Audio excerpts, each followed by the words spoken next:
Hey guys, it's Noah here from iHollywood TV. Well, you can guess what's back. Well, by the title of this video, The Good Doctor returns to ABC for the 3rd season. In the season premiere, we will see that Sean's first date with Carly, well, it doesn't go as planned, but that's okay. We're gonna be in for a ride this season, so let's go behind the scenes with the cast and see what we're in for.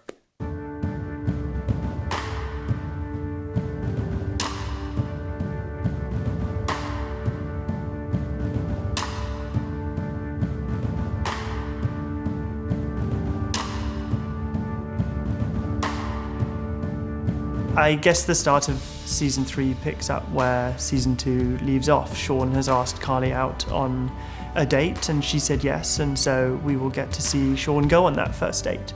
And I guess that sets us up for the season in terms of looking thematically at love and how Sean is experiencing it and where that journey will take him. So aside from Sean's quest to find love, which I think is a quest we all are on in our individual lives as well.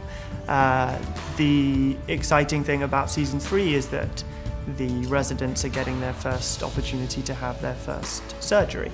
And so we will see each of them in whatever order the story ends up taking us in, going on those, first surgery journeys and seeing where it takes them. So I think from Sean's perspective, it's obviously something that he has long looked forward to and sort of seen as this culminating moment for him in his career, but it may not go entirely according to plan. So we last see Lea walking into her and Sean's apartment, and he's standing there with flowers and a certain look on his face, and Lea had thought maybe he's trying to, come at this from another angle, asking her out, possibly on a date, and he ends up not doing that.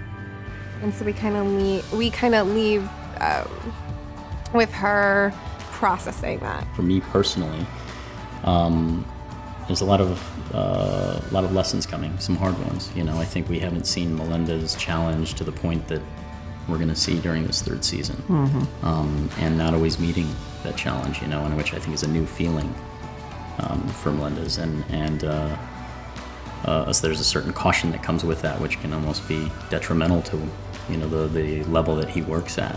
So navigating that is going to be a big thing. And as well as we find in the beginning of the season that with her promotion just really changes things a lot. This was a confidant, someone that we worked on cases together, and now there's a certain, in some ways, a divide. The premise that's been developed for season 3 for Dr. Andrews on our show is really interesting, because the first 2 seasons he was in a position of leadership. He was the chief of surgery the first season, attempting to become president. The 2nd season he becomes president and is also the chief of surgery. And then now the 3rd season he has been completely demoted back to where he was before we even met him in the 1st season. So I think that's really interesting. It's really interesting to explore how that changes a character's personality and approach. Also how that character interacts differently with the other people, particularly having a new boss that used to work for him. When Morgan first came on the scene, she was definitely a bit of a troublemaker, stirring stuff up. Her competitiveness and her unapologetic intelligence was something that definitely rubbed people the wrong way.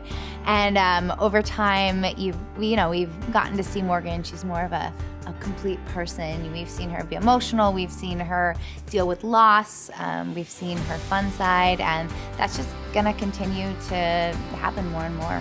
What people tend to respond to with Morgan is, and this is what I hear from fans on, social media, Instagram and whatnot, they talk about how they love how confident she is and unapologetic she is. And that's something that I think people initially hated, but now people have really grown to love and appreciate. They see it's not from this place of anger or trying to hurt somebody, but it's really just, speaking her mind and, embracing her strengths, which is something that I've actually started to do myself. It's really cool how your character can actually kind of affect you in your own life, and I really enjoy it. What I anticipate for my character in season 3 is I think there's going to be more banter and more this competitive spirit between me and Morgan Resnick, and kind of this friendship between Sean and Alex Park, which is just an interesting juxtaposition of two characters who couldn't be from two different worlds,